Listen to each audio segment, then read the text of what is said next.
Table में मैंने use किया है 1.5 इंची का पाइप, अपोलो का पाइप है।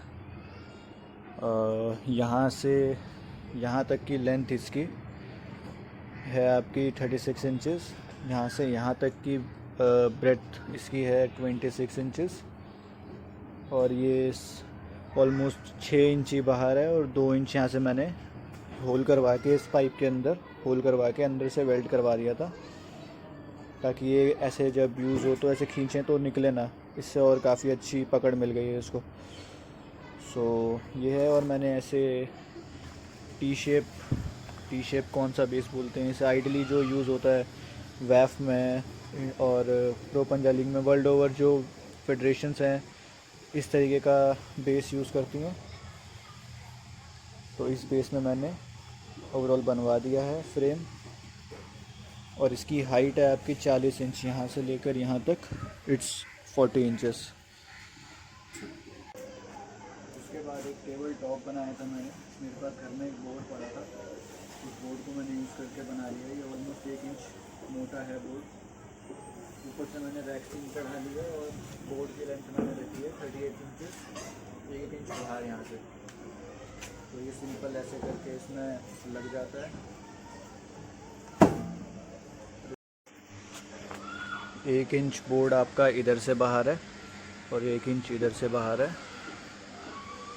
और ये प्रॉपर तरीके से फिक्स हो गया है बोर्ड। ये बोर्ड वैक्सीन है, इसको मैंने यहाँ से कट किया है और ये सिंपली यहीं से ऐसे निकल जाता है। सिंपली ऐसे उठाओगे ये ऐसे बोर्ड निकल जाएगा। और उसके बाद आते हैं पैड्स पे। तो साइड पैड्स मैंने सिंपली स्ट्रेट बना लिए हैं, क्योंकि बहुत झंझट रहता है बार बार ये आप साइड पैड्स को ऐसे करके लगाओ या ऐसे करके लगाओ, हर बार निकालना पड़ता है। सिंपल बना लिए मैंने आर्म बेड की तरह। आर्म बेड के पास कुछ जैसे प्लास्टिक के इतने होते हैं, उस पर से एक वायर जा रही होती है यहाँ पे सीधी। तो वो सिस्टम तो नहीं था मेरे पास, तो मैंने टच पैड ही अपने खुद के बना लिए हैं। उस हिसाब से मैंने मेजरमेंट वगैरह मैं अभी बताऊंगा आपको कैसे बनाई है कैसे नहीं बनाई। मैं एक बार आपको लगा के प्रॉपर दिखा देता हूँ।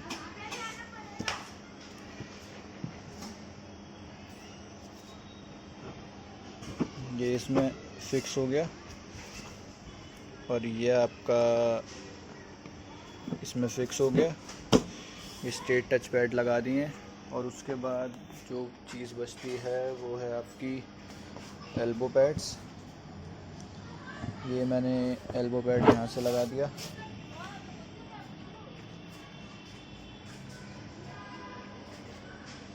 ये लग गया। ये आपका दूसरा एल्बो पैड। अबे रुक जा भाई, इसको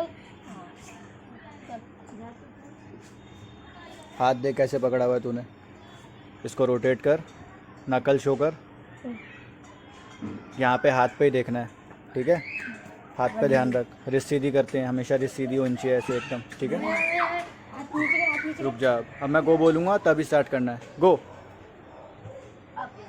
देख ब्रेकिंग पोजीशन में मत जा। शोल्डर ना, हाथ हमेशा शोल्डर के अंदर रहना चाहिए। पीछे खींच, हुक मत खेल, पीछे खींच। अगर हाथ अपनी साइड पीछे खींचना होता है। हाथ पीछे खींचता रहे, पीछे खींचता रहे। फिंगर्स टाइट रख के पीछे खींचता रहे। छुड़ा ले, स्लिप ले ले, और कुछ नहीं होता तो, ठीक है।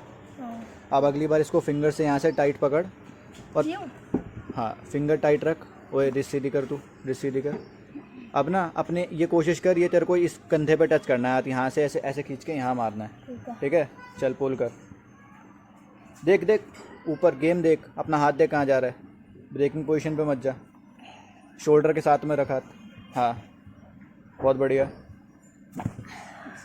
शोल्डर से ना बाहर मत लेके जाएगा रात। तो मैं यही बता रहा था कि जिस साइड का डिस्टेंस कम होता है, जैसे यहाँ का डिस्टेंस कम है, यहाँ का ज़्यादा है, इधर से इसका कम है, इसका ज़्यादा है, तो ये राइट साइड का डिस्टेंस कम है, तो ये आपकी राइट साइड की टेबल लग गई है। राइट साइड के इसलिए आपके पैड सेट हो गए हैं। अब आपको लेफ़्ट के लिए सेट करने हैं, तो आपको इसको यूँ उठा के यूँ घुमाना है। अब इधर का डिस्टेंस आपका कम हो जाएगा, विच मीन्स आपके लेफ़्ट के पैड लग गए हैं। और आपको इधर से भी अभी आपका ये लेफ़्ट का पैड लग गया है, क्योंकि इधर लेफ़्ट का डिस्टेंस कम है, तो दिस मीन्स आपका लेफ़्ट का पैड लग गया है। जिस साइड का डिस्टेंस कम होगा आपका वो वाला पैड लग गया। लेफ़्ट में कम है तो लेफ़्ट, राइट में कम है तो राइट। सिंपल है, ये बहुत इजी कंसेप्ट है। और ये इसलिए मैंने फ़िक्स बनाई है कि बार बार ये आपको निकाल के इधर उधर ना करने पड़े, बार बार ये एडजस्टमेंट करनी पड़ती है। तो सिंपल है, यही क्या है। बाकी मैं मेकिंग अभी डाल दूँगा वीडियो के एंड में ही। मैं आपको सबसे कॉम्प्लिकेटेड काम बता रहा हूँ, वैसे कॉम्प्लिकेटेड नहीं है इतना, लेकिन बाकी जो भी ओवरऑल टेबल है उसके मुकाबले सबसे ज़्यादा कॉम्प्लिकेटेड यही है। सो इसमें आपको क्या करना है, जैसे टेबल का ये कॉर्नर है और एक ये कॉर्नर है, इस कॉर्नर के बीच में जो पॉइंट आएगा यहाँ से आपको मेजर करके एक बीच का सेंटर ढूंढना है और यहाँ से एक सीधी लाइन खींच देनी है ऊपर एंड तक। उसके बाद इस पॉइंट से लेकर इस पॉइंट के बीच में जो भी एक पॉइंट आएगा जो यहाँ पड़ेगा आपका, इधर से भी आपको एक ऐसी सीधी लाइन खींच देनी है दूसरे एंड तक, यहाँ तक एकदम ऐसे सीधी लाइन। यहाँ पे आपका सेंटर आएगा एकदम टेबल के बीच में, ये आपका सेंटर पॉइंट होगा। इसके अकॉर्डिंगली आपको फिर सारी की सारी एल्बो पैड की मेजरमेंट और टच पैड की मेजरमेंट लेनी है। जैसे आपने यहाँ से इस पॉइंट की मेजरमेंट ली थी, जो भी इसका सेंटर पॉइंट पड़ रहा था यहाँ से आपको एक 7 इंचज़ अंदर, अभी मेरे पास मेजरमेंट टेप नहीं है, लेकिन आपको एक रफली आइडिया मैंने यहाँ पे मार्क कर रखा है। जस्ट हेयर आपको 7 इंचज़ ऑलमोस्ट इधर पड़ेगा। आपको 7 इंचज़ अंदर आके एक पेपर चिपका देना है आपको। मैं आपको आर्म बेट वाली टेबल के हिसाब से बता रहा हूँ, क्योंकि उसके सीधे हैं टच पैड, एकदम ऐसे डायगनल नहीं है। तो 7 इंच अंदर आके आपको यहाँ पे एक पेपर चिपका देना है 12 बाय 12 का, 12 बाय 2 का। जो 12 इंच ऐसे लंबा होगा, 2 इंच वो चौड़ा होगा। सो बहुत सिंपल है। अब स्ट्रेट वाले टच पैड बनाना जो आर्म बेट से इंस्पायर होकर बनाए मैंने। यहाँ से आपको यहाँ तक का डिस्टेंस मेजर करना है 7 इंचज़। अब 7 इंचज़ जब आप मेजर कर लोगे, यहाँ पे एक सेंटर पॉइंट मार्क कर लो। मार्क करने के बाद जो आप पेपर चिपकाओगे, सपोज़ ये पेपर है, ये पेपर आप ऐसे चिपकाना 6 इंच ऊपर होना चाहिए उस पॉइंट से, 6 इंच नीचे होना चाहिए। बाकी आपने इस पर मेजरमेंट कर ही रखी है, यहाँ से 2.5 इंचज़, यहाँ से 2 इंचज़, 1 इंचज़। और ये रफ़ मेजरमेंट है, आप अपने हिसाब से एक्यूरेट मेजरमेंट करके फिर यहाँ पे आप ऐसे पेस्ट कर लेना एक पेपर। और सेम ही आपको इस साइड पे करना है, यहाँ से यहाँ तक आप 7 इंचज़ की एक मेजरमेंट लेने के बाद यहाँ पे भी ऐसे पेपर पेस्ट कर दोगे। और पेपर पेस्ट करने के बाद फिर आपको ऊपर से ये रख देना है एक वुडन ब्लॉक, जो भी आप कट करके लगाने वाले हो टच पैड, टच पैड के लिए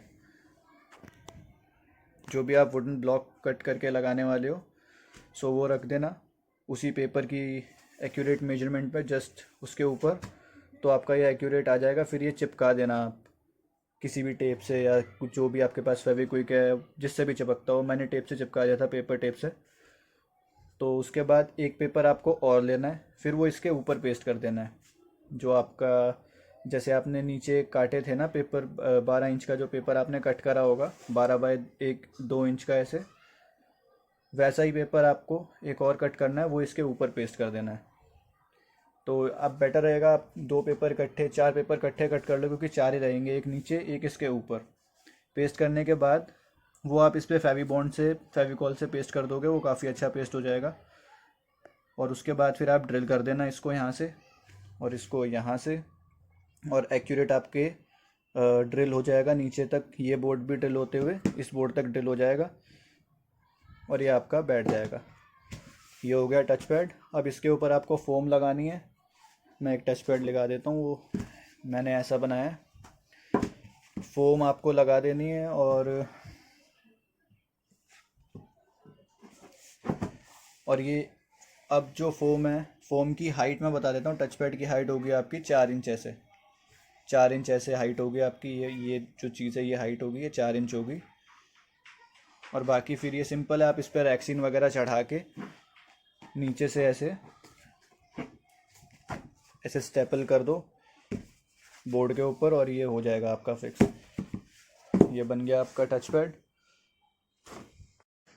अब आते हैं एल्बो पैड के ऊपर। अब जो आपकी यहाँ से इस कॉर्नर से लेकर इस कॉर्नर तक आपने जो यहाँ सेंटर लाइन खींची थी, इस सेंटर लाइन से आपको 2 इंच ऊपर बनाना है, जो भी होना चाहिए। यहाँ से पैड, जैसे आपने कहा ये पैड है, जैसे आपका ये पैड है तो इसका डिस्टेंस आपको यहाँ से ऊपर 2 इंच रखना है, 2 इंच के ऊपर लगेंगे पैड, यहाँ से 2 इंच का गैप होना चाहिए मतलब यहाँ से 2 इंच का गैप होगा। तो वही सेम चीज़ करनी है। 7 बाय 7 के आप 4 पेपर कट कर लो। 7 बाय 7 के 4 पेपर कट करने के बाद आप सिंपली यहाँ पे पेस्ट कर दो 2 इंच ऊपर। पेस्ट करने के बाद आपको उस पर जो मेजरमेंट्स होगी 7 बाय 7 आपका ऐसे होगा। ये मेरे पास एक और स्पेयर पड़ा था, बनाते टाइम 2-3 बोर्ड मेरे ख़राब हो गए थे, क्योंकि ये मेरे पास जो इंची टेप है वो अलग अलग मतलब अलग अलग इंची टेप से मैंने मेजर करा था, तो उससे प्रॉब्लम आ गई थी। हर किसी इंची टेप का मेजरमेंट में कुछ कुछ सेंटीमीटर्स का फ़र्क आ जाता है। सो ये गलती मत करना, एक ही इंची टेप यूज़ करना through out the making of the table, ताकि आपकी मेजरमेंट उसी के हिसाब से आए। अगर मैंने इसमें कभी स्केल से मेजर कर लिया था, कभी इसमें इंची टेप से कर रहा हूँ मैं, और कभी मैंने इसमें वो यूज़ कर लिया था, क्या कहते हैं आपका जो टेलर वाली मेजरमेंट टेप होती है, सो उससे बहुत ऊपर नीचे हो गया था, तो 2-3 बोर्ड मेरे ख़राब हो गए थे।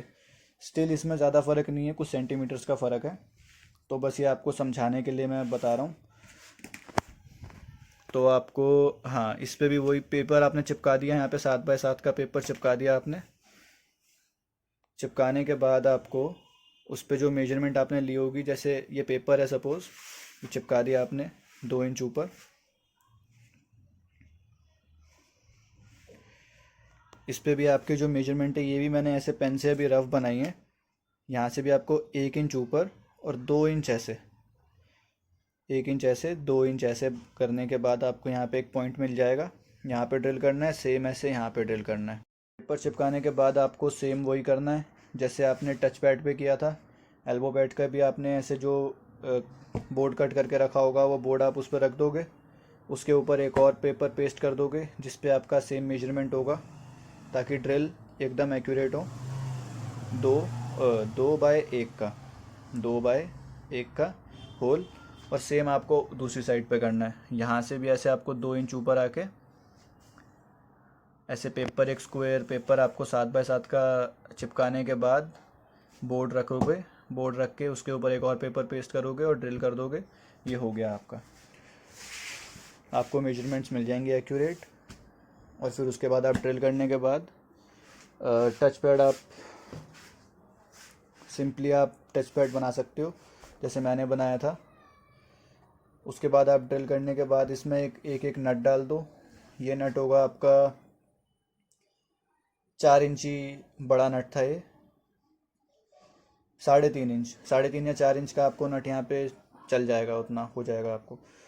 तो बोर्ड के अंदर से ड्रिल करके यहाँ पे नट लगा दिया मैंने, और यहाँ से थोड़ी फेविक्विक डाल दी थी। जो लकड़ी का वो पाउडर सा बचता है वो अंदर डाल के ऊपर से मैंने फेविक्विक से, और मतलब अच्छी पकड़ बने इसलिए फेविक्विक चिपका दी। और ऊपर से ही मैंने उसको बोल्ट था बेसिकली ये, तो बोल्ट काफ़ी अच्छे से कस चुका है यहाँ पे अंदर, तो ये काफ़ी अच्छे से फिक्स हो गया है अभी। और उसके बाद मैंने एक फ़ोम ली, फ़ोम मेरे पास थी इस मटेरियल की, मेरे पास फ़ोम थी, मैं आपको इसमें मटेरियल दिखा देता हूँ। ऐसे मटेरियल की जो ये बेड्स वगैरह में होती हैं या सोफ़ाज़ वगैरह में भी आपको मिल जाएंगी, तो ऐसे मटेरियल की फ़ोम से मैंने कट करके इसके पैड वगैरह बना दिए थे, ऊपर पेस्ट कर दिया था, फेवी बॉन्ड से पेस्ट हो गए थे। उसके बाद इस पर भी रैक्सीन चढ़ा के स्टेपल कर दिया सिंपल, और ये आपका लग गया। और इस टेबल टॉप पे भी मैंने रैक्सीन चढ़ा दी थी। वैसे तो ये वाइट कलर का था अंदर से, उतना बुरा नहीं लग रहा था, बट रैक्सीन चढ़ाने के बाद थोड़ा और मैट लुक आ रहा है, तो इसलिए मैंने रैक्सीन चढ़ा दी थी। और रैक्सीन चढ़ाने के बाद वही सिंपल नीचे मैंने इसके ऐसे स्टेपल मार दिया था, और ये टेबल कंप्लीट हो गई। इसमें मेरा टोटल खर्चा आया है ऑलमोस्ट, बोर्ड तो मेरा घर का ही था, फ्रेम का खर्चा आया है, वेल्डर का खर्चा आया है, इस पे जो पेंट किया है, ये वाइट पेंट जो मैंने किया है इसका खर्चा आया है। ऑलमोस्ट मेरे को लग गए हैं इस पे 5,000 के आसपास मेरे लगे हैं, और ये टेबल बन गई है, तो काफ़ी अच्छी क्वालिटी की बनी है। और ये लोहा तो नहीं है, माइल्ड स्टील था मेरे पास, जो मैं लेके आया था अपोलो का था ये 1.5 इंची में, ये माइल्ड स्टील था. So that's it. Thank you.